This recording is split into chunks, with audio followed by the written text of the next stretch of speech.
Olá pessoal, tudo bem? Meu nome é Everton e hoje eu vim falar com vocês a respeito de leitura. Hoje eu vim falar um pouquinho sobre leitura, como vocês puderam ver pelo título do vídeo, mas para provar que nem o mundo e a internet são perfeitos, durante a gravação desse vídeo aconteceu algo chato e improvável que eu acabei mexendo no zoom da câmera e ficou meio que dando um super close na minha cara. Então vocês vão ver um rosto meio de lua cheia a maior parte do vídeo, porque foi um vídeo super longo que demorou muito tempo para ser gravado e editado e eu fiquei morrendo de dó de jogar o vídeo fora e gravar um outro vídeo que eu poderia falar coisas que eu acabei abordando espontaneamente que talvez eu não lembrasse na hora de gravar uma nova versão. Então eu espero que vocês não se incomodem com esse rosto enorme que vai aparecer durante um bom tempo durante esse vídeo. E é isso, espero que vocês gostem dessa produção que deu trabalho, mas ó, é isso aí. Bom, eu acho sempre interessante começar a falar da leitura tentando pensar um processo de tradução. Então, o que é esse ato de ler e por que talvez eu o considere um ato de tradução? Bom, eu tenho em mente sempre a questão da teoria da comunicação. Bom, não sei até que ponto isso pode ser muito relevante ou não, mas para mim pelo menos faz muito sentido. E por quê? Quando nós falamos da teoria da comunicação, nós temos em mente aquele esqueminha básico dessa teoria, que de um lado nós temos um remetente, de um outro lado nós temos um receptor dessa informação, dessa mensagem, né? E quando eu sou o remetente dessa mensagem, eu estou enviando uma mensagem. Para que eu envie então uma mensagem, é necessário que eu a tenha lido antes, que eu a tenha decodificado. E claro, quem vai receber essa mensagem, lógico, é importantíssimo, né? É um processo complexo, mas rápido, e essa pessoa faz também uma decodificação. Ela faz a tradução, que na verdade é uma leitura daquilo que foi enviado. Nós temos, por exemplo, a língua portuguesa como sendo um código por meio do qual foi enviada essa mensagem. Então, quando a outra pessoa recebe a mensagem, logo ela faz a sua tradução, que por conseguinte já é a sua leitura.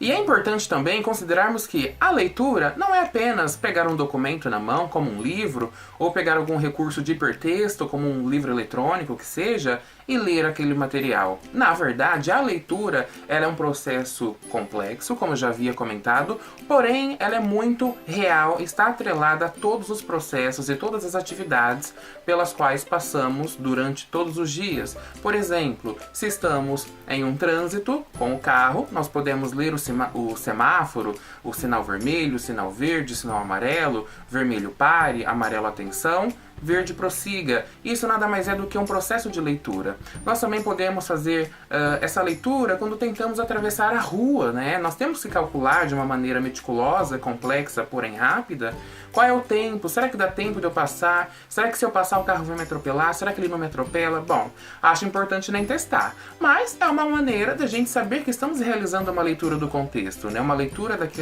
do contemporâneo que nós estamos vivendo, né? E de igual maneira, lógico, né? Se pegamos um livro e também vamos fazer a sua leitura, estamos nos deparando com ideias de um autor que previamente havia escrito um material e agora esse material nos chega por meio de um conteúdo impresso ou um suporte hipertextual e ali tem ideias, e essas ideias suscitam outras ideias em nós e assim nasce o processo de leitura também. Em um vídeo recente aqui no canal, que se chama O que é um livro, acabei comentando sobre como a sociedade acaba se transformando e junto dela aparecem novas demandas de informação. Essas demandas de informação e comunicação vão requerer um novo suporte para a informação também. Claro que nesse contexto surgiram, por exemplo, os livros eletrônicos, né? E quando nós pensamos nesse processo de leitura, podemos inferir de igual forma essas necessidades. Cada leitor desempenhará um modo diferente de ler mediante a presença do seu contexto. As condições sociais e também as condições de comunicação presentes na vida desse leitor vão emoldurar nele novos modos de ler. O exercício da leitura, claro, é uma prática absurdamente importante, essencial e muito formativa. Além do que, ler é uma oportunidade de você permitir-se ser individual. Não ser individual no sentido pejorativo de que você às vezes queira estar longe do coletivo em que você vive, da sua comunidade, ou de que você não se interessa ou não dialoga com aspectos sociais que naturalmente você está inserido. Porém, é um exercício de você tornar-se voz tua, de você não depender de discursos de outrem para que você exista, mas sim você proclamar o teu próprio discurso. E quando nós pensamos nessa liberdade que o leitor pode vir a ter, nós devemos encará-la como sendo um ingresso à oportunidade desse leitor se inserir e se inscrever no mundo enquanto cidadão. Bom, sendo assim, nós vamos ter que concordar muitíssimo com Roger Chartier, que é um historiador francês do livro e das práticas de leitura escrita, que vai falar que a leitura é um processo inventivo, criador e também produtor. Bom, então quando eu começo a abordar a leitura a partir das perspectivas inventiva, criativa e produtora, eu devo considerar que esse material lido, por exemplo, como uma leitura de lazer de algum romance por aí, um simples exemplo, nós devemos abordar aquela leitura como sendo formativa a nós, como sendo criativa a nós, libertadora a nós e produtora a nós. Porque essa leitura não deve ser uma leitura inscrita como se nós devêssemos abraçar no sentido de introduzir os valores do autor em nós. Não seria essa a perspectiva. Mas a perspectiva da leitura é que nós desenvolvemos a leitura crítica para que nós possamos extrair conteúdos daquela leitura, para que nós possamos, então, nos inscrever no mundo a partir do destrave, né? A partir das portas que foram abertas através da leitura daquele material. Então nós não podemos considerar essa leitura como sendo uma leitura fechada, uma leitura que não tenha perspectiva panóptica, porque a leitura abre portas, ela se estrutura a partir de uma contextualização panóptica, de que nós possamos então olhar 360 graus ao nosso redor e então estabelecer conexões com nós mesmos, com o que está por fora de nós, com o mundo e aliás com um todo, né? Porque a leitura tem essa abrangência total.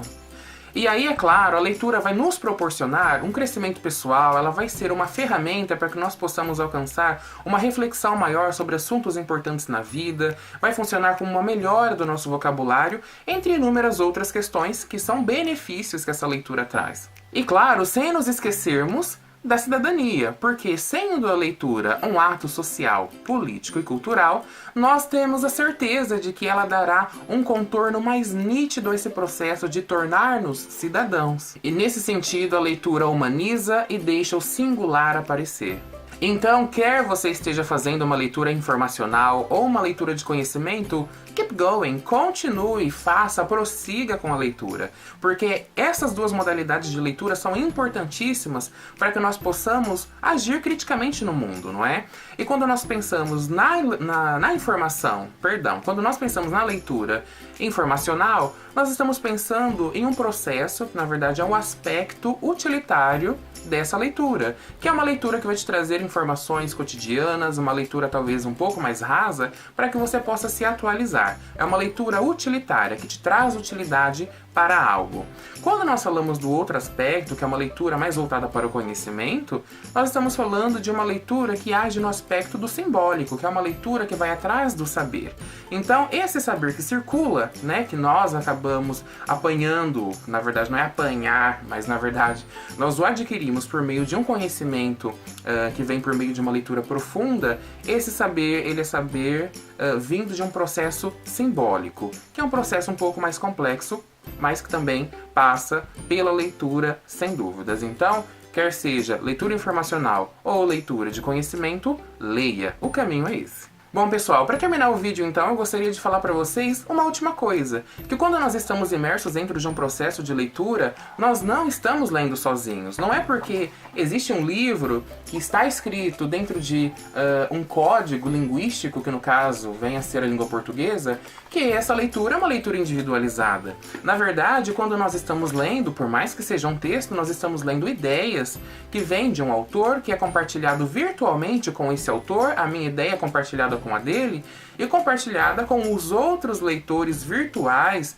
que também se estabelecem em torno desse material, desse livro e dessa ideia, o que dá a impressão de que nós não lemos textos, mas sim constantemente estamos lendo, essas ideias que estão inscritas em materiais, inscritas em suportes, que no caso é o suporte livro.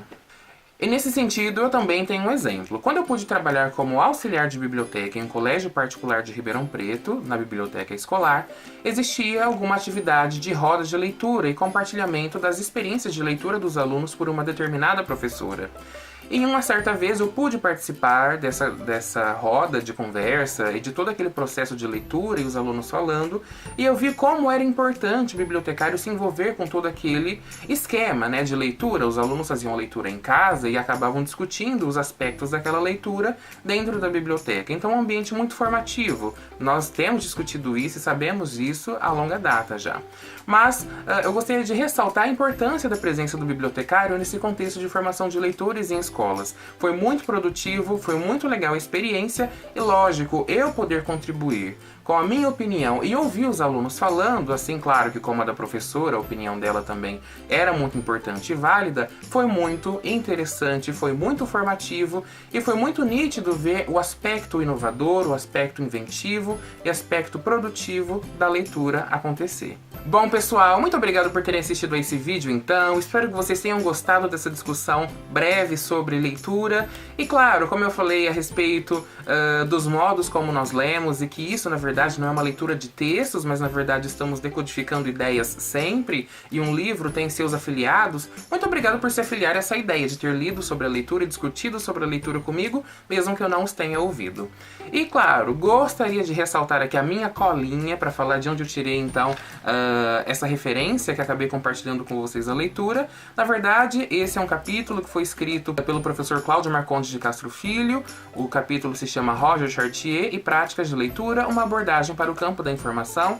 E é um capítulo que está presente no livro Os Pensadores e a Ciência da Informação, um livro que foi organizado pelos professores Eduardo Santarém, a professora Márcia Regina da Silva e a professora Solange Purtel Mostafa, que são professores daqui da USP de Ribeirão Preto. Muito obrigada pela audiência, né, gente? É a audiência que fala, né? Mas muito obrigado pela audiência, gente. E um beijo pra vocês. Até o próximo vídeo.